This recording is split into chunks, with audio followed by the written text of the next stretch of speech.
Let's try a scenario here that I think everybody experiences maybe once a day, maybe a couple times a week at least, but you're in traffic and you're trying to drive home. It's been a long day.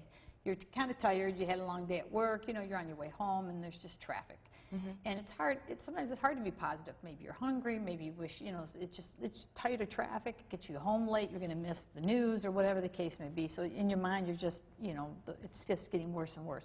How do you approach that? How do you, you know, you don't just hold on the wheel and say, oh, okay, yeah, I got traffic, but that's okay. Yeah, I mean, it's nice to think that, but how do you get to that state where you stop letting the traffic bother you, or you stop letting the person? How do you practice that just for even driving home?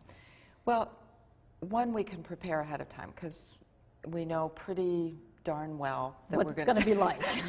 that we're be takes stuck us an hour traffic every day, and it doesn't. Yeah. And so we can be prepared. Right. So and each of us reacts differently in traffic. Right. And so for some of us, we might be prepared with music that helps bring us to a state of peace. Okay. All right.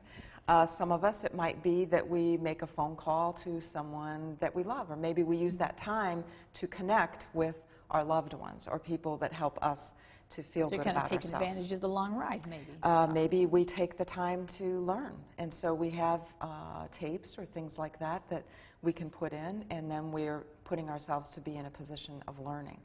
The key is at first when we notice ourselves tensing, and again that's being aware, so we notice the knuckles turning white and forehead crinkling and shoulders all everything's all tense, and then I take that breath and then say, what can I do? What can I think right now that's of the highest good or is of highest service?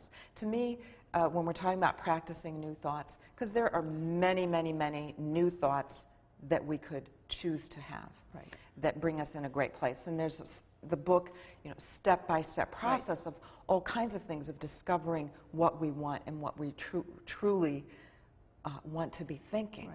However, while we're new, the be-all, end-all thought to me is, what can I think or say or do right now that's for the highest good? Right.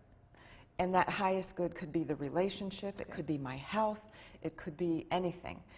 It's a great thought because it brings in the state of wonder, it brings in vision, purpose, all kinds of ideas come to us on what we can think next that are usually powerful kinds of thoughts. And you know, I think what you said too was a key, and I'll just show here too, because you mentioned the book. This is kind of the things that Managing Thought that you wrote based on even your personal experiences and things with your company. But one thing I think you mentioned too, just like I think perfect example of the traffic is preparing. You know you have that hour drive on the way home. You know, think about how you could use it. You know, whether it's the music just to be calm, whether it's, of course, maybe talking on the phone and driving might not be the greatest, but there might be ways to use that time more effectively, and then by the time you get home, you'll be probably in a better mood in that.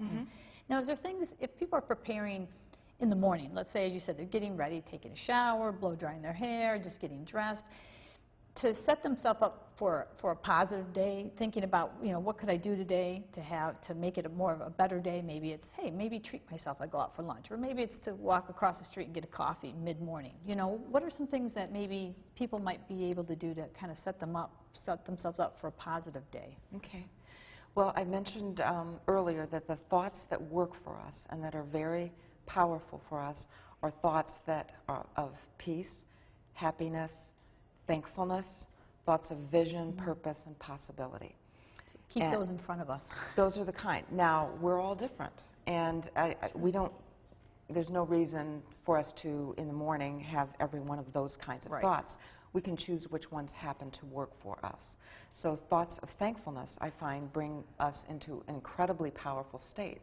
So when I work with turnarounds of companies, I used to, when I worked with turnarounds, I'd go in and I'd look for everything that was wrong, try to fix it, and fix it.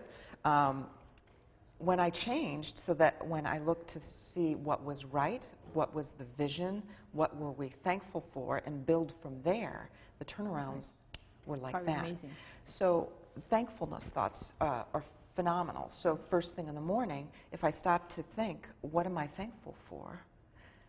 that helps kind of set up your day, because there's many things that people, I think, are thankful for. And as I guess we have to kind of wrap up the show, I'm thankful that, Mary, you've been on the show with us today talking about, because there's so much to do with the thought. I think you gave us a lot of thought starters and things to help us prepare.